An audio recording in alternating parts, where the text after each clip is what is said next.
Good morning to you all. I prayed you all had a great week and a great weekend so far.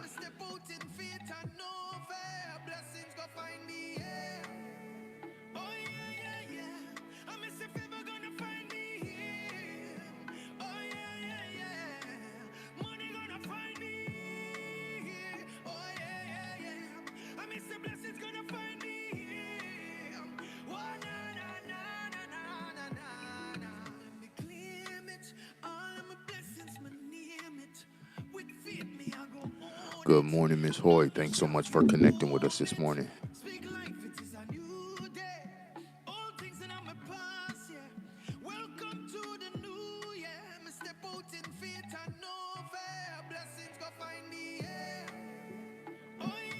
Tay, good morning to you. Thanks for connecting.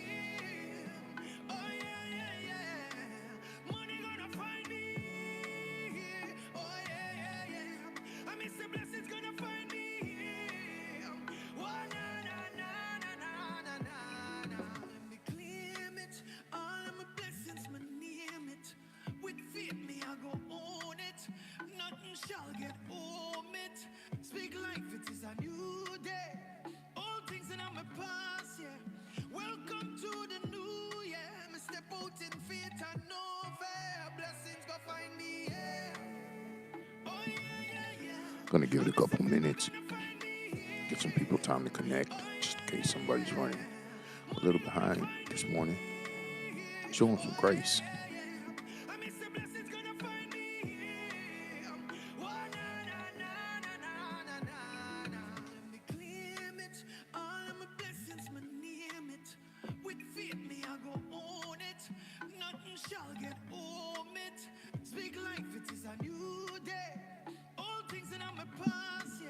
Those of you just joining, thanks for connecting. Drika, good morning to you.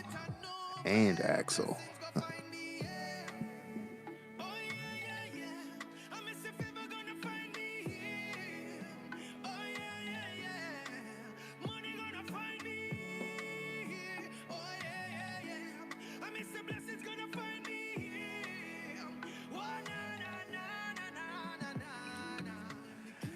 Dre Don, Brittany Don, thanks so much for connecting from Chi-Town.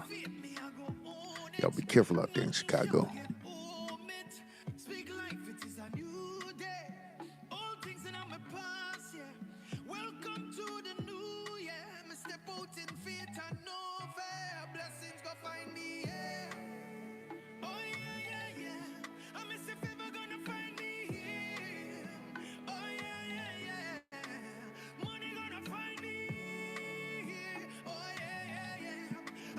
Mr. Robinson, good morning to you, fam. Thanks so much for connecting.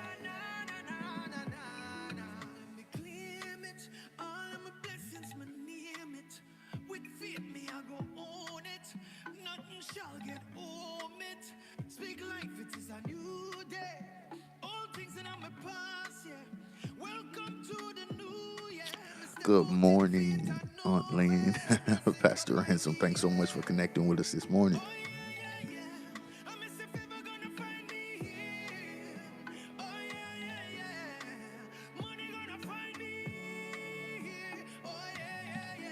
There she is, Miss Anita. Thanks so much for connecting with us.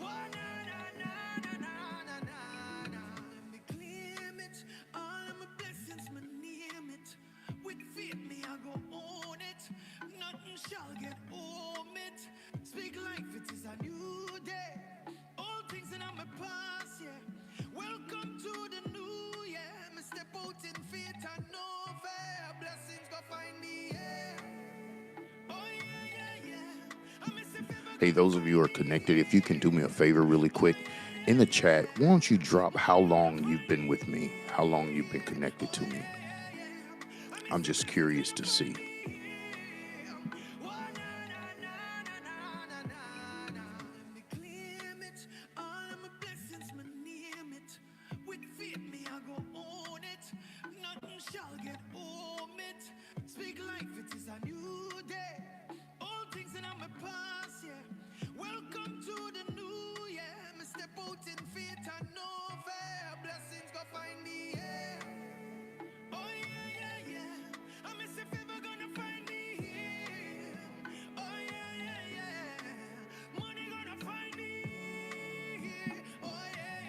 Wow. 16, 17 years. Man. All right. Anybody else dropping? Oh my God. 18 years. Yeah, Draco. Gosh. All right. Yeah. I asked that question because I was thinking a couple days ago, like, God is really connected 15 years, Shonda. Wow. God is really connected me with people who are really here for a marathon. Yeah. Right. I mean, yeah, he's connected me with people, and we're running a marathon together, you guys. We're not running a sprint, and we've all known each other at other times in life, some favorable, some not so favorable, but we've all still been running this race together. We've been on this journey together. And I think sometimes we have to pull back and really consider that because it's important. He said 27 years or so, yeah, or so. Yeah, we have to pull back and consider that because, this is our household of faith. Like I really honestly consider you guys to be my family. Considering that I don't have very much biological family left here. So you guys are really my family, and I just wanted to see that with my eyes. I knew it subconsciously. I wasn't sure on some of the numbers, but I know that we decades in, y'all. We decades in, and I'm really grateful, and I appreciate you guys for over the years just trusting me to help be that assistant on your journey, being your personal assistant as you navigate through the winds of life and change. I really appreciate you guys, and I wanted to say that today. I know I haven't said it in a while, but I felt like I wanted you guys to know that I am grateful. You have the right and plenty of opportunity to choose whomever it is you want to be a part of your life and to be a part of your journey. And I want to say to you guys this morning that I'm grateful that I've been chosen by you to be a part. So there is that. And let me start talking about something else before I go in too deep on that because that's huge to me. That's huge to me. Yeah, that's huge to me. So I appreciate it. This morning, let's get to this morning. I pray that all you guys had a great week last week, and I pray your weekend's been going well. I pray that NFL Sunday goes better today than NCAA. College did yesterday evening. All of my teams fell short of the glory. Penn State fell short of the glory. Shout out to Oregon for, taking that O from Penn State. Unfortunately, LSU lost. And Washington Huskies, they gave up the ghost as well. Colorado fell short last night as well. So I'm praying for you, Lynn. But at any rate, I pray that you guys have been enjoying your weekend. Huge day today. Those of you who follow NFL football, it's going to be a pretty nice setup this Sunday. We got some pretty good matchups today. So we'll be watching for that to see how that unfolds. But this morning, I do want to continue discussing what we've been on, and that's transformational thinking. Last week, we continued with what we had been talking about the previous 3 weeks. This week, we will continue as well. And so I say this all the time, and you guys hear me say it. People don't hear what you say, they hear what you keep saying. And I keep talking about transformational thinking because it's a part of the process. It is the most necessary part of the process.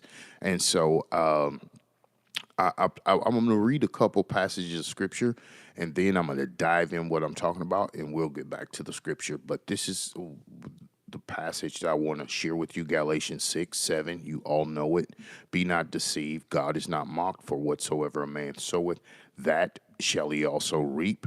Verse number 8, which many of us don't know because we only quote verse number 6 because it's more promising. But verse number 7. But verse number 8 says, "For he that soweth to his flesh shall reap of the flesh corruption, but he that soweth to the Spirit shall also reap of the Spirit, reap life everlasting." Then, verse number 9, we know it. "And let us not be weary in well doing, for in due season we shall reap if we faint not." Verse number 10, "As we have therefore opportunity, let us do good unto all men, especially unto them who are the household of faith, who are of the household of faith." That's Galatians 6, verse number 7 through verse number 10. And so the reason why I read that passage of scripture is because this right here, it takes it is the result of transformational thinking.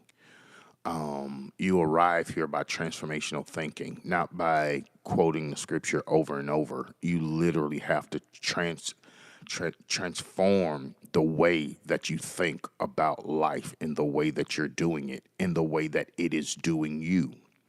Once you are able to make this transition in your intellect and in the way that you're processing your realities as you experience them, then this passage of scripture really comes alive. And this is a guide to help you to stay on track. And it's like, okay, let me not be foolish enough to think that I'm going to trick God by doing one thing and be able to expect him to do something for me that I have not sown into, or I'm going to reap a harvest where I have not sown into. And it's really putting some things in perspective. Is not to say that you cannot reap where you have not sown, but you don't necessarily want to have the mindset that I'll sow into this because I want to reap that. And so I'm saying intentional sowing. Now, in the church world, typically when we use the word sowing, we always consider offering a love offering, tithe, or something like that. Sowing is so much more than that.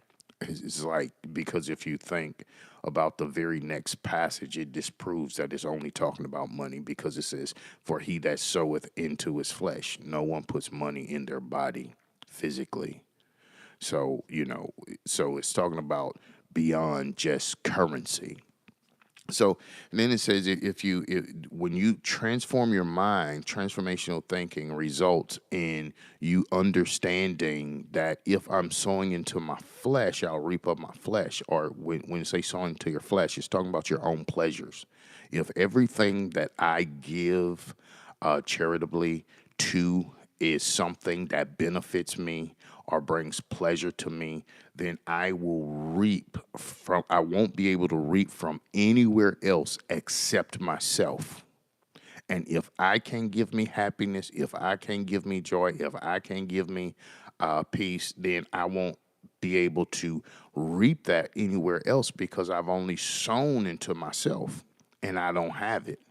And it says, "He that soweth into the Spirit shall of the Spirit reap life everlasting." So when you start talking about your spiritual stability, well-being, and security, then you have to sow into spiritual things, spending time in prayer, meditation, connecting with God, understanding him better, seeking out more knowledge about what it takes for you to be holy and acceptable unto him, which is your reasonable service. It's talking about that.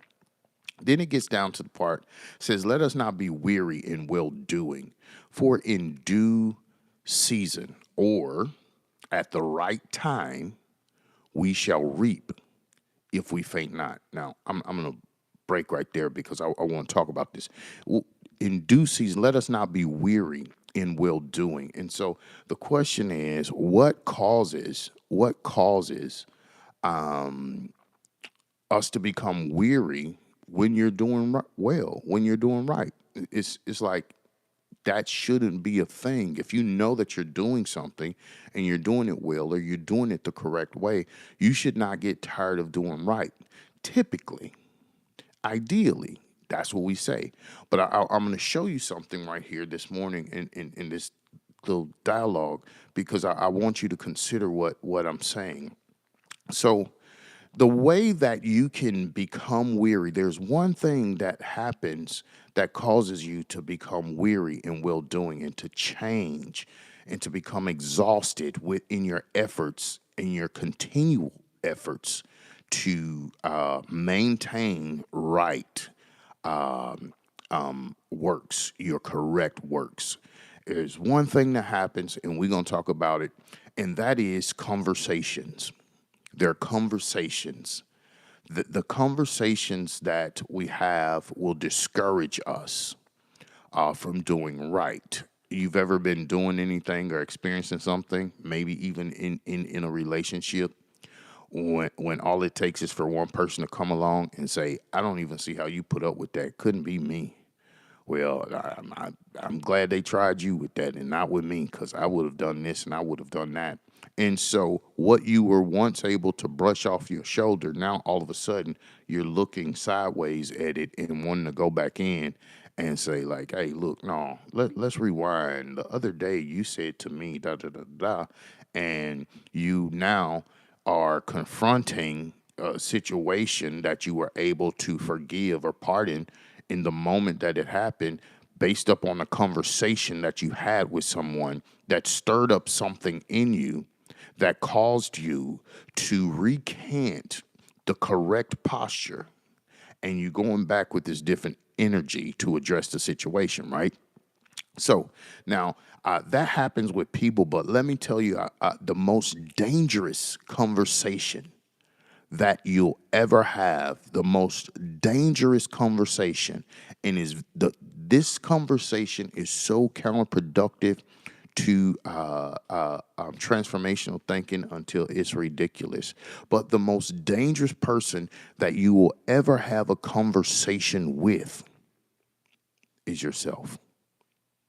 There is no conversation that you will have with anyone else that is more dangerous to your well-being than the conversation you have with yourself, because there is no one else in your circle or friend group or society or the family or whatever. There is no person that's closer to you than you. And the people that are closest to us have the power to do more damage than those who are not. And so this is the reason why I say the most dangerous conversation you'll have is the conversation that you have with yourself. That's the most dangerous conversation. And so whenever we're doing good, you are more likely to become weary based upon the conversation that you're having with yourself, because you have a tendency to talk to you like you're less than you. All right. I hope you get that. You talk to you like you will not allow anyone else to speak to you. You get it? Like no one can see you trying and in your efforts and tell you stupid for doing that, except you. We say these things to ourselves and we're putting forth effort, and then from the inside you begin to fall victim to the dangerous sayings of the self, and it causes you to lose hope and lose heart and lose effort in what you're doing. And so, in the process of transformational thinking, you have to learn how to stand up to you whenever you are posing a danger to your desired outcome. So, whenever you begin to say things to yourself that will challenge you, whenever you begin to speak contrary and counterproductive to the desired outcome, you have to be able to self correct. Because if you don't self correct, you will dismantle all of the work that you've done. Now listen to me. I want to say this to you, and you can say you can take this prophetically, but I'm talking directly to you. You are covering ground. You are building momentum right now. You are in the process of elevating. Don't allow a conversation to be had in your head that will destroy everything that you are building. Don't allow a conversation in your head to talk you out of completing. Don't allow a conversation in your head to discouraging you from finishing the race that has been set before you. Don't allow yourself to have a conversation with yourself that's just going to kill everything that you've been working on.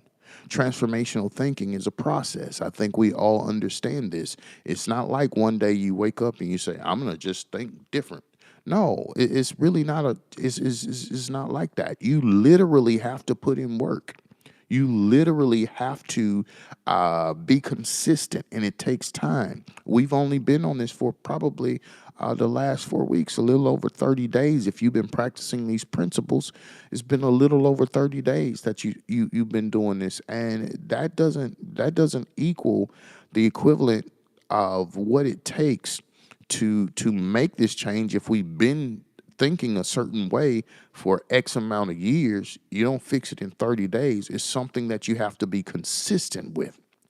And so you have to understand that the reason why you are here in this moment, if you believe in the predestined or predetermined course of events that God has for your life or has already ordered for your life, then you understand, by that I mean destiny, you understand that the last several weeks you've been here because God is saying to you, it's time for you to change the way that you're thinking. If you change the way that you're thinking, you can get to where it is you desire to be a lot sooner.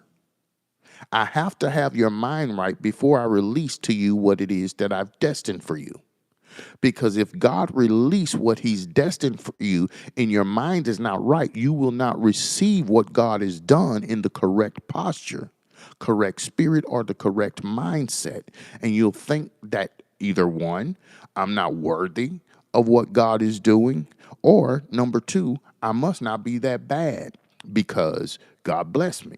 And neither of the two are necessarily true, because God will do what he's going to do based upon what he desires for you. And your mind need to be right so that you can process that. And whenever you begin to receive the outcomes that you have put forth effort to manifest, when you begin to receive those outcomes, then at that point, you're able to say, or you're able to maintain what you received in the right mentality.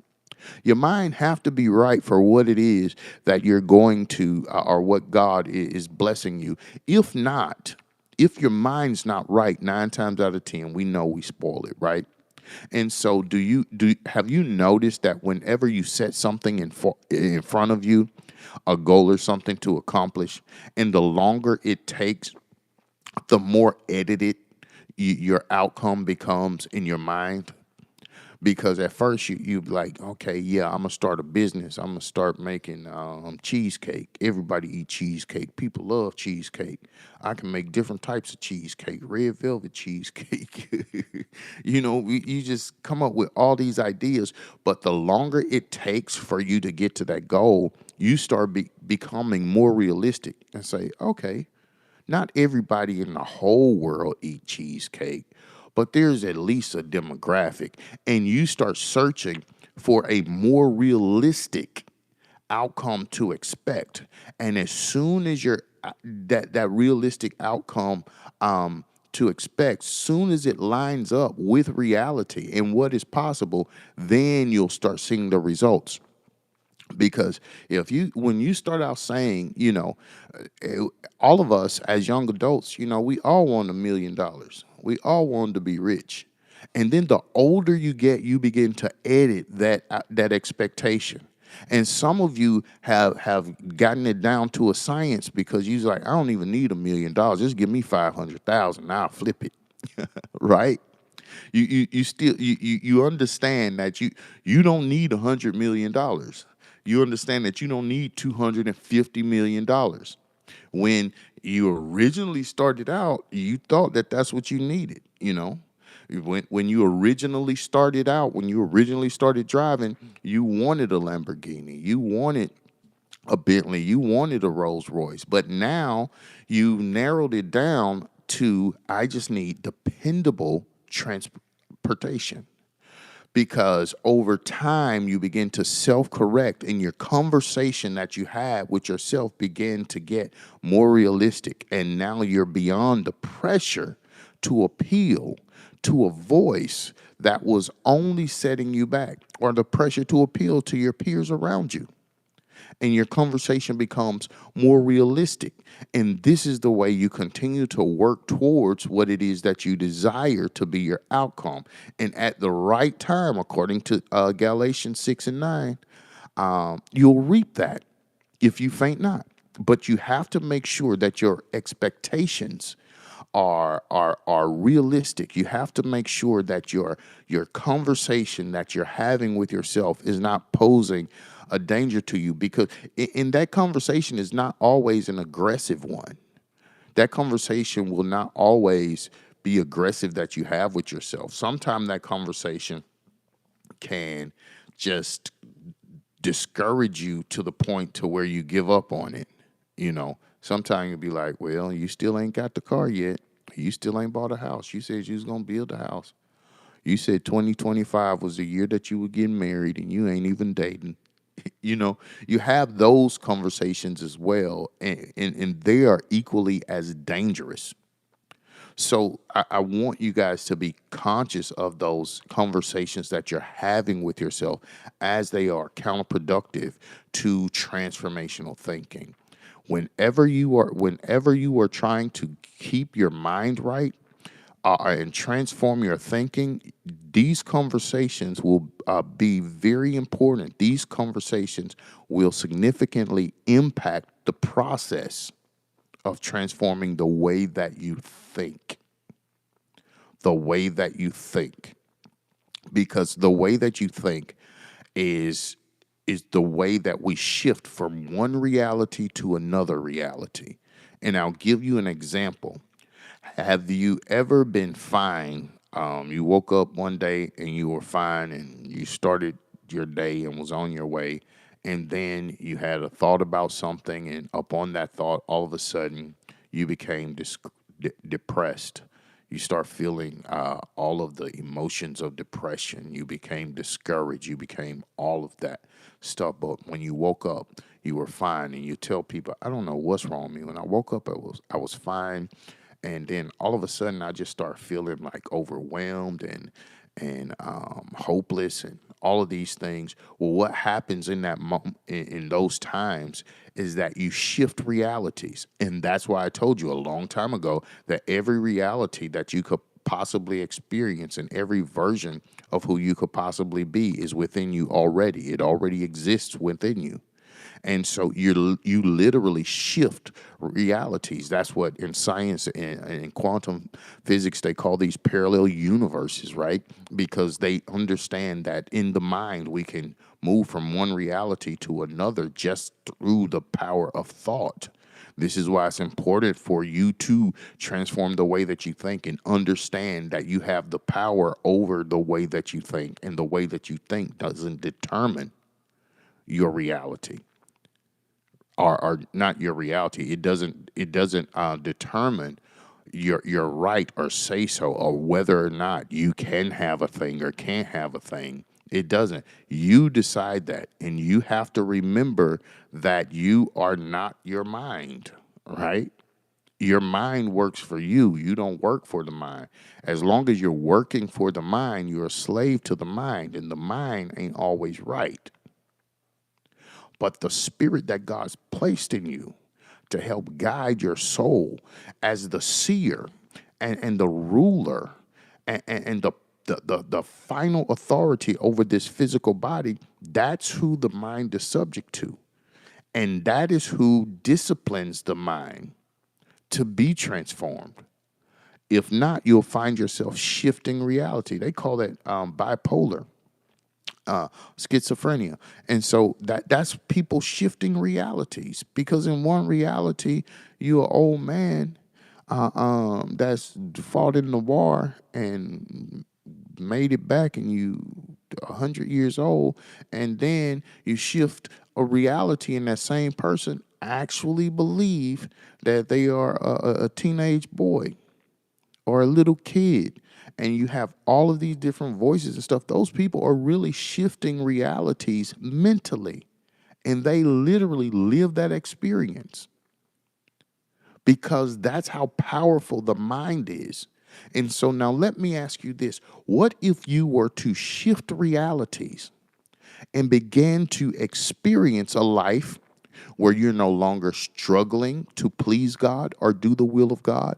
What if you you shift into a reality where every place the sole of your foot shall tread upon, the Lord will give it to you? What if you shift into a reality where what it is that God says you can have, you actually have it? If we shift into that reality, where the word of the Lord cannot fail in your life, that is what you will experience. Whenever we have certain holidays and anniversary dates come up, especially like to those who have lost people close to them, you can be living fine.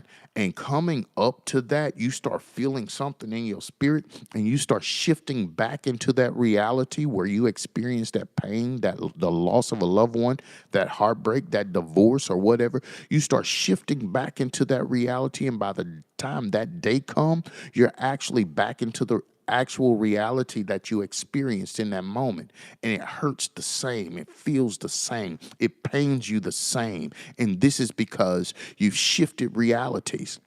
But in after that day passed, a couple days or so, you'll shift back in your current reality, and now you're no longer depressed. And how does that happen? If in fact we don't have the power over what reality we experience. Now, all of these things we experience and we allow to happen subconsciously and not take control of over it. What I'm saying is now it's time for you to take control over it and determine what your next reality or the next reality that you experience, what it will be like. And you can start that now. You don't have to wait until a certain calendar date. You can determine today that tomorrow begins a whole nother reality for you. And the way that you're going to see and experience life beginning tomorrow, beginning right now, is going to shift. You're no longer going to experience the life under stress, burden, and uncertainty, because I know that my God shall supply all of my needs. Okay. And when you shift into that reality, there are things that will begin to shift and line up for you, because you've changed it. You've changed the way you experience and what you will experience. If you believe that these hard times are just destined for you and this is just what you're going to have because that's all you have reference for, if you continue that train of thought, you will continue to experience that reality. But you can change it. If you believe that God is turning it around right now, this is a turning point moment. And you're like, I'm talking about right now today. At 11:06 a.m. Central Standard Time or whatever time zone you're in, if you believe that this is a turning point for you and at this moment God is turning some stuff around for you, then guess what? It begins now. And you'll begin to experience that. But you have to make sure that you're not having these dangerous conversations with yourself that will offset or disqualify or interrupt you shifting into that reality. Because the most important thing that you will ever have to accomplish in life is the way that you think. There's no greater accomplishment. Have you ever seen someone that had it all together and they just, I mean, they check all the boxes, but when you talk to them, you realize that right here they don't even know it. They don't even realize it. You ever seen someone that was beautiful and didn't think that they were beautiful, didn't know it because they were not able to discipline themselves or cut off those dangerous conversations that they have with themselves? Somebody skinny look in the mirror and still see themselves as fat, or somebody fat look in the mirror. Okay, we don't do that one. But anyway, this is all I'm saying. That's the most important thing. We have to discipline the way that we're thinking. So, as we're just about out of time, I want to challenge you right now to shift your realities and to be conscious of that conversation. And now that brought more awareness to it, watch how frequently the self will try to sabotage transformational thinking. Watch how anti what you really desire those conversations will be within you. And this is not about any haters. This is not about anybody around you. This is about that part of your being. The Bible refers to it as your flesh that desires or that is acquainted with punishment and denial. That's well acquainted with hardship, and that has adjusted and settled for it. But once you continue the process of transformational thinking, you'll see that there's another side of you that says, no, I'm not built for this. Now, I don't know who all on this live right now. I don't know how many of you have realized that you're not built for struggle and hardship and poverty. I don't know if you realize that or you just been lucky enough not to experience, but once you realize it, I promise you're going to elevate from where you are. You're going to elevate from where you are. You're going to go higher. You're going to elevate. You're going to see things differently. You're going to be able to think thoughts of peace and not of evil, right? You're going to be able to believe that the expected end of God is your portion, and not just what you have experienced in the past, but there are some things that's coming from the future that is greater than the things that you've left behind in the past. But you need to empty your arms of what you've carried from the past so that you can catch what the future is throwing your way, right? Man, I'm telling you, it is inspirational to know that I can catch some things. I can get hit with some things that I've always desired to experience, but I was never empty-handed enough to be able to receive them. I had some great opportunities come my way, but I wasn't able to receive them. And finally, the scripture says, and let us not be weary in well doing, for in due season we will reap if we faint not. In other words, don't tire yourself out with the dangerous conversations that you have that are counterproductive to your transformational thinking. Then it says, as we therefore have opportunity. Opportunity is a given. It didn't say if we have opportunity. It says, as we therefore have opportunity, let us do good unto all men. Let us not wish nothing bad, not even on the people that you consider your ops. Let us do good unto all men, especially unto them who are the household of faith. And that means that your family, the people that share the spiritual perspective and journey that you're on, you really need to do a well and right by them, do good unto them. And this, this is because sometimes we can walk into Circle K and speak to a cashier that's a stranger, but you have people that are part of your family and people who are considered your loved ones. You can get mad at them and not speak for days and all that stuff. We can't be that way. We do have to maintain a balance, and changing your mind will help you to be able to do that, help you to be more forgiving or faster to forgive. It'll help you to see people different and not see that their eras or their down what word am I looking for? You won't see that you won't see that their faults are intentionally and purposely there against you. You'll understand that they just may be having a bad day. They just may not be perfect in that area or what have you. But either way, you understand that I still care for you and I'm still going to do right by you because of this, that, and the other. That's all I'm saying. So, this is a part of your transformational thinking. I want you to work on that on this upcoming week, making sure that you minimize those dangerous conversations that you have with yourself that are contrary to what it is you desire to be your outcome and the reality that it is that you desire to experience starting now.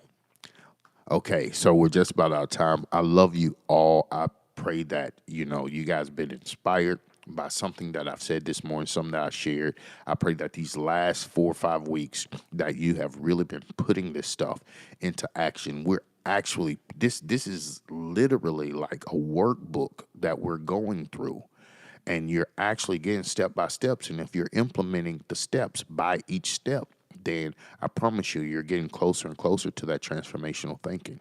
So I love you all. I bid you all blessings and Godspeed. And if you need me next Sunday morning before 10:30 a.m. Central Standard Time, you guys know how to hit me up. And before you continue your day, please go and make a donation. Whatever it is that you can donate, or whatever it is you feel that will reflect a token of your gratitude, please go and make a donation. If you don't know how to do that, hit me up. But I'm almost positive everybody here knows how to make your donations. But please do make a donation, and make it significant donation if this is significant to you as well. Okay, so I'll see you guys on next Sunday morning. I bid you all blessings and Godspeed, and I will talk to you guys next Sunday morning. Tell them me claim it, all of my blessings, my name it. With faith, me I go own it. Nothing shall get home it. Speak